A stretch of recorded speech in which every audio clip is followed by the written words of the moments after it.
Hello बच्चों, welcome to my YouTube channel. तो आज हम लोग क्लास 7th की एक्सरसाइज 4.1 का क्वेश्चन नंबर 1 करेंगे। चलिए तो स्टार्ट करते हैं। सबसे पहले हमारा क्वेश्चन नंबर 1 ये है, complete the last column of the table. Means हमारे सारे जितने भी कॉलम्स दिए हुए हैं आप लोगों को मैं सारे दिखा देती हूँ। ये टोटल 11 कॉलम्स आप लोगों को दिए हुए हैं, ठीक है। तो ये सारे कॉलम्स हमको करने हैं सॉल्व। अब इनको किस तरह से सॉल्व किया जाता है आज हम लोग ये सीखेंगे, ठीक है। चलिए तो सबसे पहले मुझे एक रफ कॉपी की जरूरत पड़ेगी जिस पे मैं आपको सॉल्व कर करके दिखाऊंगी। तो जो इसका फर्स्ट पार्ट है वो देखिए, x + 3 = 0, ठीक है। ये दिया है आपको। तो x = 3 हमें क्या रखना है, x की वैल्यू अगर हम 3 रखते हैं तो क्या आंसर 0 आता है। तो चलिए इसको सॉल्व करके देखते हैं। कॉपी में सॉल्व करेंगे, ठीक है। इसको हम लोग सबसे पहले मैं लिख लेती हूँ x + 3। पेन बहुत लाइट चल रहा है। तो x + 3 है और इसमें हमें रखना है, ये देखो ये इक्वेशन है आपकी, ठीक है। अब इसमें x की जगह पर हम क्या रखेंगे, 3 रख देंगे क्योंकि हमें बोल रखा है x = 3। तो x की जगह पर मैं 3 रख दे रही हूँ। 3 + 3 ऑलरेडी दे रखा है। अगर आप इन दोनों को प्लस करते हैं तो क्या आएगा, 6 आएगा, है ना। प्लस करने पे क्या आएगा, 6 आएगा, जो कि 0 के इक्वल है। तो 0 के इक्वल नहीं है। 6 0 के इक्वल है, नहीं है। तो क्या 0 x = जो 3 है वो इक्वेशन x = 3 जो है वो इस इक्वेशन की वैल्यू है तो नहीं है, क्योंकि अगर 0 आता, इधर भी सपोज 0 आता तो ही बोलते यस x = 3 जो है वो इस इक्वेशन की वैल्यू है, इस x की वैल्यू है। लेकिन यहाँ पे x = यहाँ पे तो सॉल्यूशन 6 आ रहा है तो ये वैल्यू नहीं है, नो। मतलब दोनों जगह हमें क्या आना चाहिए, 0 आना चाहिए। तो यहाँ मैंने लिख दिया नो, ठीक है। नेक्स्ट करते हैं।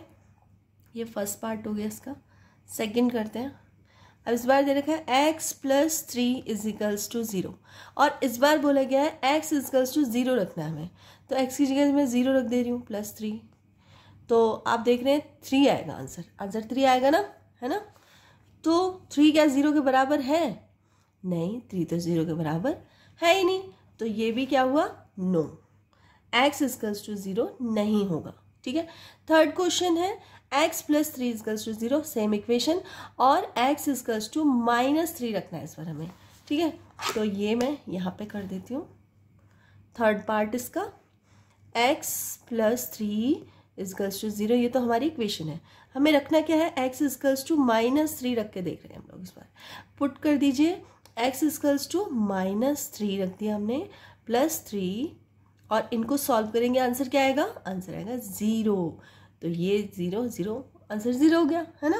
तो क्या है कि x = -3 जो है वो इस इक्वेशन की वैल्यू है। तो हम क्या लिखेंगे, यस, ठीक है। चलिए इसका फोर्थ पार्ट करते हैं। x - 7 = 1। तो हमें x की जगह 7 रखना है। तो चलिए हम लोग अपनी नोटबुक में करते हैं ये फोर्थ पार्ट, ठीक है। x - 7 = 1 और हमें रखना क्या है, x = रखना है हमें 7, ये रखना है। तो x की जगह पर हम 7 रख देते हैं। 7 - 7, तो आप देखेंगे ये प्लस का 7 है, ये माइनस का 7 है। क्या आंसर आएगा, आंसर आएगा 0। क्या ये 0 के इक्वल है, 1 के इक्वल है। तो ये 1 के इक्वल नहीं है। मतलब आंसर ऐसा आना चाहिए कि यहाँ भी 1 आना चाहिए। तो ये 1 के इक्वल है ही नहीं। तो हम लोग क्या लिख देंगे, यहाँ पे लिख देंगे नो, ठीक है। नेक्स्ट सेम इक्वेशन है और x = 8 रखना है अभी, ठीक है। तो मैं यहाँ पे कर देती हूँ इसको इसका फिफ्थ पार्ट।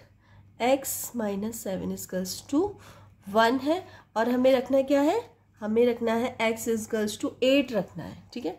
तो चलिए x = 8, ठीक है। तो x की जगह पे हम 8 रख देते हैं, -7। अब इसको सॉल्व करो तो क्या आएगा, आंसर 1, और ये भी 1, दोनों 1 1 है। तो ये क्या हो गया, सॉल्व हो गया। इसका मतलब ये जो x इक्वल्स टू 8 है वो इस इक्वेशन का की वैल्यू है ना, तो यस लिख देंगे हम लोग। नेक्स्ट है 5x इक्वल्स टू 25, ठीक है, x इक्वल्स टू हमें 0 रखना है। चलिए इसका 6 पार्ट कर लेते हैं। 6 पार्ट क्या लिखा है, 5x इक्वल्स टू 25, ठीक है, और हमें लिखना है x इक्वल्स टू 0 रखना है इस बार हमें। तो x की जगह पर अगर मैं 0 रख देती हूँ तो आंसर क्या आएगा, 0 आएगा। तो क्या ये 5 के इक्वल 25 के इक्वल है, तो 25 के इक्वल नहीं है, ठीक है, तो ये हो जाएगा नो। 6 का पार्ट हो गया नो। अब x इक्वल्स टू 5 रखना है।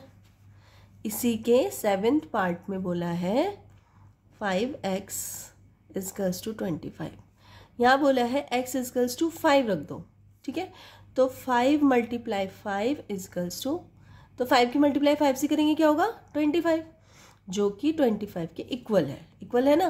तो इसका मतलब 5 जो है वो इस इक्वेशन की वैल्यू है, तो हम लिखेंगे यस। नेक्स्ट है, इसमें ही x की वैल्यू -5 दे रखी है, ठीक है, तो इसी का ही 8th पार्ट हम लोग यहाँ पे कर लेंगे। 8th पार्ट, ठीक है, 5x इक्वल्स टू 25 है और हमें दे रखा है x इक्वल्स टू -5, ठीक है, x इक्वल्स टू -5 करेंगे तो 5 मल्टीप्लाई -5, ठीक है, इन दोनों की मल्टीप्लाई करेंगे क्या आएगा, माइनस का 25।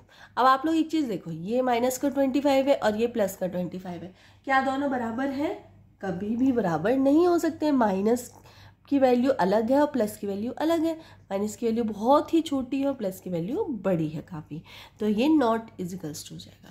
तो 8th नंबर क्वेश्चन जो है हमारा वो नो है, ठीक है। इसी का नेक्स्ट है m/3 इजिकल्स टू 2, तो हम लोग इसका 9th पार्ट कर लेते हैं। m/3 इजिकल्स टू 2 और हमें रखना क्या है, हमें रखना है m इक्वल्स टू -6, ये रखना है, ठीक है। तो अब हम लोग क्या करेंगे, m की जगह पर हम -6 रख लो, m की जगह पर मैंने -6/3 इस तरह से करना है, ये वाला इसके इक्वल लेके आना होता है, ठीक है। तो अब डिवाइड कर दो, तो 3 से 6 जाएगा तो क्या बचेगा, बचेगा -2 बचेगा, है ना, इसको ऐसे कट करेंगे -2 बचेगा, तो -2, क्या -2 2 के इक्वल है, तो -2 2 के इक्वल नहीं है, तो हम लोग यहाँ क्या लिखेंगे आंसर में, 9 आंसर में लिखेंगे नो।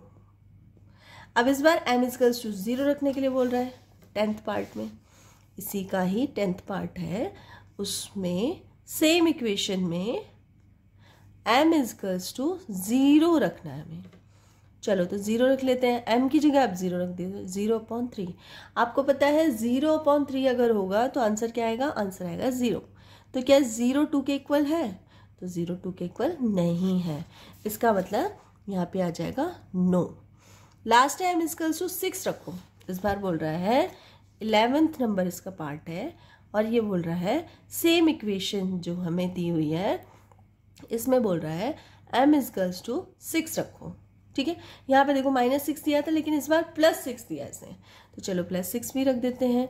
6/3 इसको आप सॉल्व करो, क्या आएगा आंसर, आंसर आएगा इसको सॉल्व करने के बाद 2 मीन्स 2 और इधर भी 2 है, तो 2 इक्वल्स टू 2 बराबर हो गया ना।